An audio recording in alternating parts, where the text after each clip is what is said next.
P James കൂടി നമുക്കിപ്പോൾ വിവരങ്ങളുമായി ചേരുന്നുണ്ട്. പി ജെയിംസ്, വളരെ പ്രധാനപ്പെട്ട ഒരു തീരുമാനം സംബന്ധിച്ച് ഇപ്പോൾ പ്രഖ്യാപനം ഉണ്ടാകുമെന്നാണ് കരുതുന്നത്. കഴിഞ്ഞ ഒരാഴ്ചയായി ദോഹയിൽ തിരക്കിട്ട ചർച്ചകൾ നടന്നു വരികയായിരുന്നു. വലിയൊരു യുദ്ധകാലമാണ്, വലിയ നഷ്ടത്തിൻ്റെ കഥ മാത്രം പറയാനുള്ള ഒരു യുദ്ധകാലമാണ്.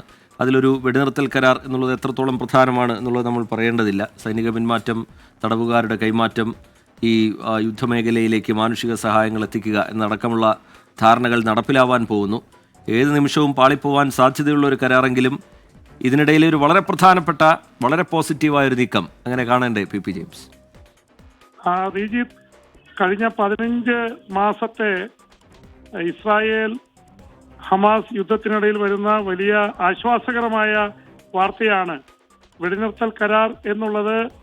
പലതവണ ചർച്ച ചെയ്യപ്പെട്ടെങ്കിലും കഴിഞ്ഞ ഏതാനും ആഴ്ചകളായിട്ട് ചർച്ച ചെയ്യപ്പെടുകയാണ്. Finally the breaking comes.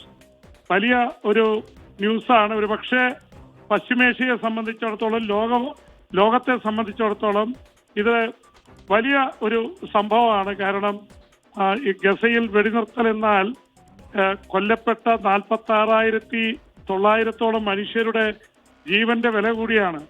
ഇനിയും ഒരുപാട് പേർ കൊല്ലപ്പെടാനിരിക്കാതെ നിർത്തുന്നതിന്റെ ഒരു കരാർ കൂടിയാണ്.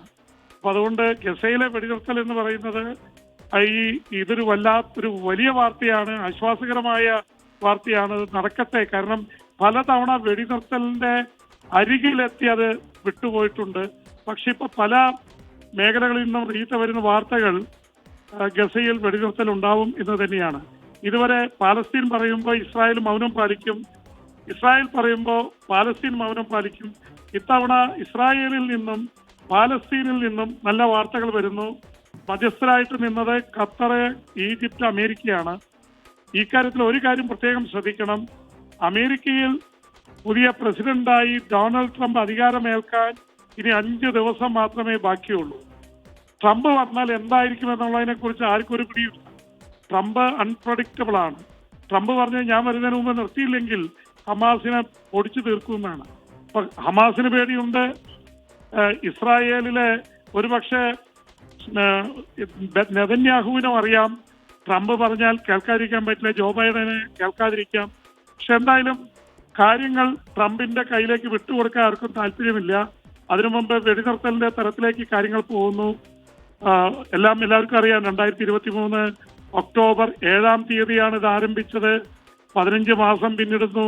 ഇത്രയും ദുരിതപൂർണമായ, മനുഷ്യന്റെ ഹൃദയം പിളർക്കുന്ന തരത്തിലുള്ളൊരു യുദ്ധം ഉണ്ടായിട്ടുണ്ടോ എന്ന സംശയമാണ്. യുദ്ധം നടക്കുമ്പോൾ സൈനികരാണ് കൊല്ലപ്പെടാറുള്ളത്. ഇവിടെ 70-80% പേര് കൊല്ലപ്പെട്ടത് പാവപ്പെട്ട സ്ത്രീകളും കുട്ടികളും അടങ്ങുന്ന പലസ്തീനികളാണ്. പക്ഷെ അതിന് വേറൊരു കഥയുണ്ട്. ഒക്ടോബർ 7-ാം തീയതി ഹമാസ് ഇസ്രായേലിലേക്ക് ഇരച്ചു കയറി 1200 ഇസ്രായേലികളെ കൊലപ്പെടുത്തി, 250 പേരെ ബന്ദികളായി കൊണ്ടുപോയി. അതിനുള്ള പ്രതികാരമാണ് എന്നുള്ള നിലയിലാണ് ഈ ആക്രമണം നടന്നത്. 15 മാസം ഗസയിൽ ശ്വാസം മുട്ടിച്ച് കൊല്ലുകയായിരുന്നു. ഇതിനേക്കാൾ വലിയ ക്രൂരത. ആശുപത്രികൾ ആക്രമിക്കപ്പെട്ടു. അതുപോലെ തന്നെ പ്രധാനപ്പെട്ട ഒരിക്കലും ആക്രമിക്കപ്പെടാൻ പാടില്ലാത്ത കേന്ദ്രങ്ങൾ ആക്രമിക്കപ്പെട്ടു. ഭക്ഷണം കൊണ്ടുപോകുന്ന ട്രക്കുകൾ ആക്രമിക്കപ്പെട്ടു. കുട്ടികളെ കൊന്നൊടുക്കി. വല്ലാത്ത ദുരന്തമാണ് സംഭവിച്ചത്. അതിനിടയിലാണ് വെടിനിർത്തലിന്റെ ഈ വാർത്തകൾ വരുന്നത്.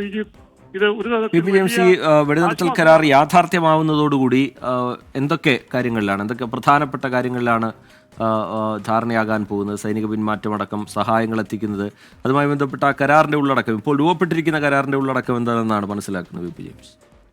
റീജിത്ത്, ഇതിനെക്കുറിച്ച് പല തരത്തിലുള്ള അഭിപ്രായങ്ങളാണ് വരുന്നത്. ഒരു കാര്യം വളരെ വ്യക്തമാണ്. ഗസയിൽ വെടിനിർത്തലിന് തയ്യാറായാലും ഇസ്രായേൽ ഗസയിലൊരു കൺട്രോൾ എത്രമാത്രം വിട്ടുകൊടുക്കുമെന്നുള്ള കാര്യത്തിൽ സംശയമുണ്ട്. അവരെപ്പോഴും പറയുന്നത് ഞങ്ങൾ വെടിനിർത്തലിന് തയ്യാറാണ്, പക്ഷെ ഗസയുടെ നിയന്ത്രണം ഇസ്രായേലിനായിരിക്കും. അവിടെ എന്ത് നടക്കുന്നത് ഞങ്ങളുടെ നിരീക്ഷണത്തിലായിരിക്കും. അതുകൊണ്ട് ഇസ്രായേൽ അങ്ങനെ പെട്ടെന്ന് ഇപ്പൊ ട്രംപ് കൂടി അധികാരത്തിൽ വരുന്നൊരവസ്ഥയിൽ ബെഞ്ചമിൻ നെതന്യാഹു അതിന് വഴങ്ങുമെന്ന് വിശ്വസിക്കാൻ വയ്യ. അതുകൊണ്ട് ഇപ്പോഴും ഗസയിൽ നിന്ന് വെടിനിർത്തൽ ഉണ്ടാക്കിയാലും ഇസ്രായേലിന്റെ നിയന്ത്രണം മാറണം എന്നുള്ള ആവശ്യത്തിന് ഇസ്രായേൽ വഴങ്ങാൻ സാധ്യത കുറവാണ്. പക്ഷെ ചില കാര്യങ്ങളിലൊക്കെ പ്രശ്നങ്ങൾ ഉണ്ടാവാം, അല്ലെങ്കിൽ ആശ്വാസം ഉണ്ടാവാം. കാരണം ഇസ്രായേലിനെ സംബന്ധിച്ചിടത്തോളം ഇസ്രായേലിലെ സൈനികർ വല്ലാതെ കഴിഞ്ഞ 15 മാസമായ യുദ്ധത്തിലാണ് അവർക്ക് യുദ്ധം വേണ്ട അവസാനിപ്പിക്കണം. ഇസ്രായേൽ പ്രധാനമന്ത്രി ബെഞ്ചമിൻ നെതന്യാഹുവിനെതിരെ വലിയ രീതിയിലുള്ള പ്രക്ഷോഭം നടന്നുകൊണ്ടിരിക്കുകയാണ്. കാരണം ഈ ബന്ദികളായിട്ടുള്ള മനുഷ്യർക്ക് വേണ്ടി വാദിക്കുന്ന ജനങ്ങളും അവരുടെ ബന്ധുക്കളൊക്കെ സമരത്തിലും പ്രക്ഷോഭത്തിലുമാണ്. ബെഞ്ചമിൻ നെതന്യാഹുവിനെതിരെ കറപ്ഷൻ ചാർജസ്, അഴിമതി കേസുകൾ നടക്കുന്നു. അപ്പൊ ഇതൊക്കെ പിടിച്ചു നിന്നാണ് ഇതുവരെ ഫൈറ്റ് പോയത്. ഇനി ഇസ്രായേൽ സൈന്യം അവിടുന്ന് പിന്മാറുമായിരിക്കും, പക്ഷേ ഒരു അദൃശ്യമായ ഒരു കൺട്രോൾ ഇസ്രായേല് ഗസയിൽ തുടരും. പലസ്തീനികളുടെ കാര്യത്തിൽ ഒരു തരത്തിൽ ആശ്വാസമാണ്. കാരണം അവിടെ ഭക്ഷണമെത്തും, പട്ടിണി കിടന്ന് മരിക്കുന്നവരുടെ സംഖ്യ കുറയും, ഇതൊക്കെ ഉണ്ടാവും. പക്ഷെ ഇസ്രായേൽ പിടിവിടില്ല. എന്നാൽ പശ്ചിമേഷ്യയിൽ ഒരു തരത്തിൽ സമാധാനമുണ്ടാവും. ഹമാസും ഹെസ്ബുള്ളയും ഒരു തരത്തിൽ ഇസ്രായേലുമായി ഒരു സന്ധിക്ക് തയ്യാറാവുന്നു.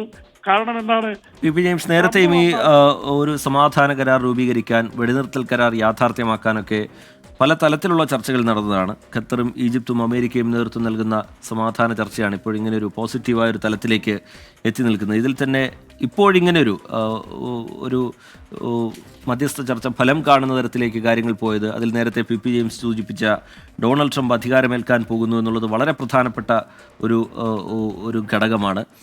20-ാം തീയതി അമേരിക്കയുടെ പുതിയ പ്രസിഡന്റായ ഡൊണാൾഡ് ട്രംപ് അധികാരമേൽക്കാൻ പോകുന്നു. അതിനു മുമ്പേ തന്നെ ഈ കരാറിലേക്ക് എത്തിപ്പെടണം എന്നുള്ള കാര്യത്തിൽ എല്ലാവർക്കും താല്പര്യമുണ്ടായിരുന്നു. ആ ചർച്ചയുടെ ഭാഗമായ എല്ലാവർക്കും താല്പര്യമുണ്ടായിരുന്നു. അത് കൂടുതൽ വഷളാവുന്ന തരത്തിലേക്ക് കാര്യങ്ങൾ പോവാതെ ഈ ഘട്ടത്തിൽ ഒരു സമാധാന കരാറിലേക്ക്, ഒരു വെടിനിർത്തൽ കരാറിലേക്ക് കാര്യങ്ങളെ എത്തിക്കുക എന്നത് പി ജെയിംസ്.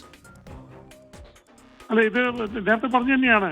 ട്രംപ് വരുന്ന പൊളിറ്റിക്സ് എന്താണെന്നുള്ളതിനെ കുറിച്ച് ആർക്കും ഒരു പിടിയില്ല. കാരണം ട്രംപ് അൺപ്രഡിക്റ്റബിൾ ആണ്. ട്രംപ് പറഞ്ഞല്ലോ, ഞാൻ വന്നാൽ കാര്യങ്ങൾ ഇതൊന്നും ആയിരിക്കില്ല, ഇസ്രായേൽ ബന്ദികളെ വിട്ടുകൊടുത്തില്ലെങ്കിൽ ഞാൻ പൊടിച്ചു കളയുമെന്നുള്ള രീതിയിൽ സംസാരിക്കുന്നു. എന്താണ് ട്രംപ് ഉദ്ദേശിക്കുന്നതെന്ന് ആർക്കും അറിയില്ല. ഒരു കാര്യം വളരെ വ്യക്തമാണ്, 100-ലേറെ ബന്ദികൾ ഇസ്രായേലിന്റെ കൈവശമുണ്ട്. ഗസയിൽ ഹമാസിന്റെ കൈവശമുണ്ട്.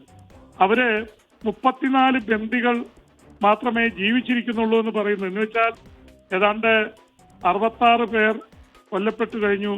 അത് അവര് പറയുന്നത് ഇസ്രായേലി ബോംബിങ്ങിൽ കൊല്ലപ്പെട്ടു എന്നാണ് പറയുന്നത്. അവരെ വലിയ രീതിയിൽ പീഡിപ്പിച്ചിട്ടുണ്ട് ഹമാസ്. അപ്പൊ അവരെ വിട്ടുകൊടുക്കും. 34 പേരേ ഉള്ളൂ. അവരെ വിട്ടുകൊടുക്കുന്നു. അതിന്റെ ഇരട്ടി പലസ്തീൻ തടവുകാരെ വിട്ടുകിട്ടുന്നു. അതിൽ പ്രമുഖരുണ്ട്. അപ്പൊ രണ്ടു കൂട്ടർക്കും അതില് ഗുണമുണ്ട്. പിന്നെ യുദ്ധം ചെയ്ത് ശരി, പി ജെയിംസ് വിവരങ്ങൾ നൽകുകയായിരുന്നു.